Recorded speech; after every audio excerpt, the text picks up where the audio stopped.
foreign relations. The question of how and why the Illuminati is the crux of the great conspiracy to destroy the sovereignty of the United States and the enslavement of the American people within a UN one-world dictatorship is a complete and unknown mystery to the vast majority of the American people. The reason for this unawareness of the frightening danger to our country and to the entire free world is simple. The masterminds behind this great conspiracy have absolute control of all of our mass communications media, especially television, the radio, the press, and Hollywood. Do you have any people being paid by the CIA who are contributing to a major circulation American journal? We do have people who submit pieces to two American journals. Do you have any people paid by the CIA who are working for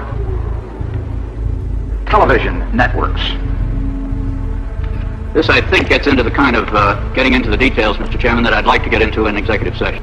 Do you have any people being paid by the CIA who are contributing to the national news services, AP and UPI? Well, again, I think we're getting into the kind of detail, Mr. Chairman, that I'd prefer to handle in executive session. We all know that our State Department, the Pentagon, and the White House have brazenly proclaimed that they have the right and the power to manage the news, to tell us not the truth, but what they want us to believe. They have seized that power on orders from their masters of the great conspiracy.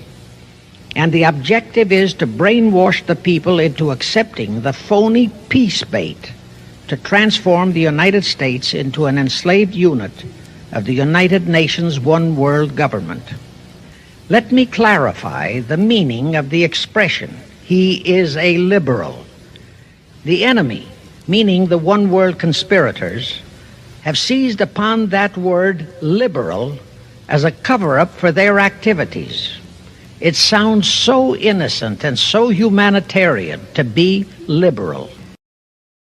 This satanic plot was launched back in the 1760s when it first came into existence under the name of the Illuminati.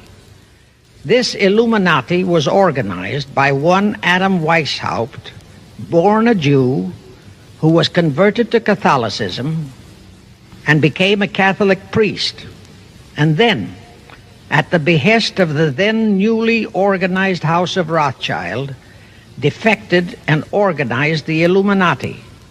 Naturally, the Rothschilds financed that operation.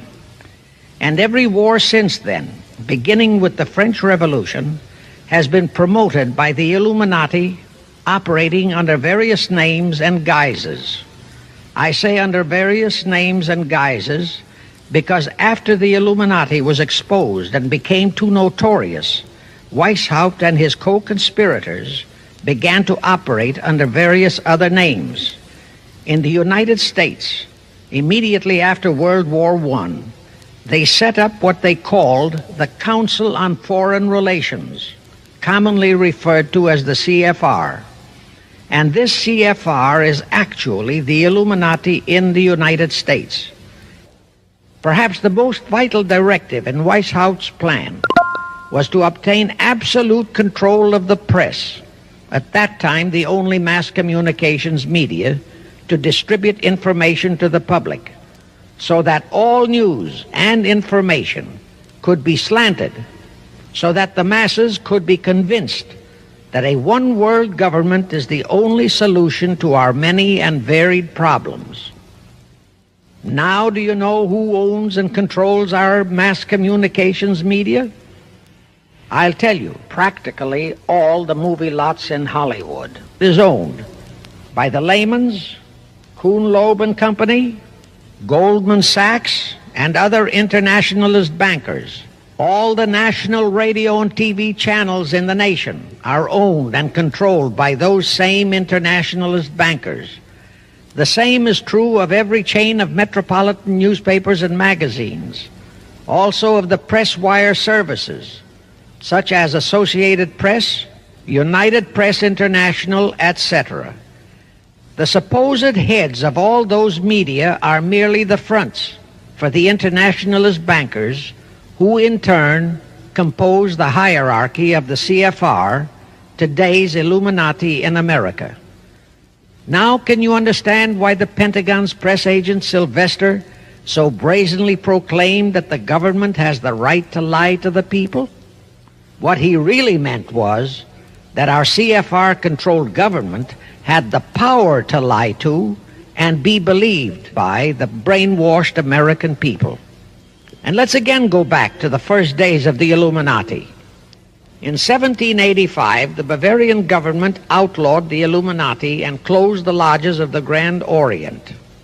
In 1786, they published all the details of the conspiracy. The English title of that publication is The Original Writings of the Order and Sect of the Illuminati. Copies of the entire conspiracy were sent to all the heads of church and state in Europe. But the power of the Illuminati, which was actually the power of the Rothschilds, was so great that this warning was ignored. Nevertheless, Illuminati became a dirty word, and it went underground. At the same time, Weishaupt ordered Illuminists to infiltrate into the lodges of Blue Masonry and form their own secret societies within all secret societies. Only Masons who proved themselves internationalists and those whose conduct proved they had defected from God were initiated into the Illuminati. Thenceforth, the conspirators donned the cloak of philanthropy and humanitarianism to conceal their revolutionary and subversive activities, and that all that secrecy emphasizes the power of the masterminds of the Illuminati to prevent such terrible events of history from being taught in our schools. In 1834, the Italian revolutionary leader Giuseppe Mazzini was selected by the Illuminati to direct their revolutionary program throughout the world. He served in that capacity until he died in 1872. But some years before he died, Mazzini had enticed an American general named Albert Pike into the Illuminati. Pike was fascinated by the idea of a one-world government, and ultimately he became the head of this Luciferian conspiracy. Between 1859 and 1871, he, Pike, worked out a military blueprint for 3 world wars and various revolutions throughout the world, which he considered would forward the conspiracy to its final stage in the 20th century. Again, I remind that these conspirators were never concerned with immediate success. They always operated on a long-range view. Pike did most of his work in his home in Little Rock, Arkansas. But a few years later, when the Illuminati's lodges of the Grand Orient became suspect and repudiated because of Mazzini's revolutionary activities in Europe, Pike organized what he called the New and Reformed Palladian Rite. He set up 3 supreme councils, one in Charleston, South Carolina, one in Rome, Italy, and the 3rd in Berlin, Germany. He had Mazzini establish 23 subordinate councils in strategic locations throughout the world. These have been the secret headquarters of the world revolutionary movement ever since. Long before Marconi invented radio, the scientists in the Illuminati had found the means for Pike and the heads of his councils to communicate secretly. It was the discovery of that secret that enabled intelligence officers to understand how apparently unrelated incidents, one such as the assassination of an Austrian prince at Sarajevo, took place simultaneously throughout the world, which developed into a war or a revolution. Pike's plan was as simple as it has proved effective. It called for communism, Nazism, political Zionism, and other international movements be organized and used to foment 3 global world wars and at least 2 major revolutions. The First World War was to be fought so as to enable the Illuminati to destroy Tsarism in Russia, as vowed by Rothschild after the Tsar had torpedoed his scheme at the Congress in Vienna, and to transform Russia into a stronghold of atheistic communism. The differences stirred up by agents of the Illuminati between the British and German empires were to be used to foment this war. After the war would be ended, communism was to be built up and used to destroy other governments and weaken religions. World War II, when and if necessary, was to be fomented by using the controversies between fascists and political Zionists. During this World War II, international communism was to be built up until it equaled in strength that of united Christendom. When it reached that point, it was to be contained and kept in check until required for the final social cataclysm. As we know now, Roosevelt, Churchill, and Stalin put that exact policy into effect, and Truman, Eisenhower, Kennedy, and Johnson continued that same exact policy. World War III is to be fomented by using the so-called controversies the agents of the Illuminati, operating under whatever new name, are now stirring up between the political Zionists and the leaders of the Muslim world. That war is to be directed in such a manner that all of Islam and political Zionism, Israel, will destroy each other, while at the same time the remaining nations, once more divided on this issue, will be forced to fight themselves into a state of complete exhaustion, physically, mentally, spiritually, and economically. Now, can any thinking person doubt that the intrigue now going on in the Near, Middle, and Far East is designed to accomplish that satanic objective? Pike himself foretold all this in a statement he made to Mazzini on August 15, 1871. Pike stated that after World War III is ended, those who will inspire to undisputed world domination will provoke the greatest social cataclysm the world has ever known.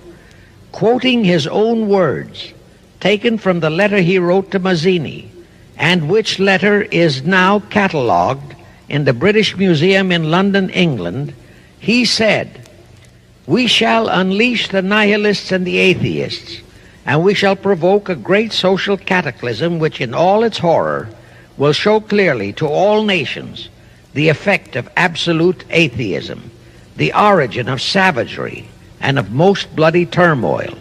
Then everywhere the people forced to defend themselves against the world minority of revolutionaries will exterminate those destroyers of civilization, and the multitudes disillusioned with Christianity, whose deistic spirits will be from that moment on without direction and leadership, and anxious for an ideal but without knowledge where to send its adoration, will receive the true light through the universal manifestation of the pure doctrine of Lucifer, brought finally out into public view, a manifestation which will result from a general reactionary movement which will follow the destruction of Christianity and atheism, both conquered and exterminated at the same time." When Mazzini died in 1872, Pike made another Italian revolutionary leader named Adrian Lemmi his successor. Lemmi, in turn, was succeeded by Lenin and Trotsky, then by Stalin.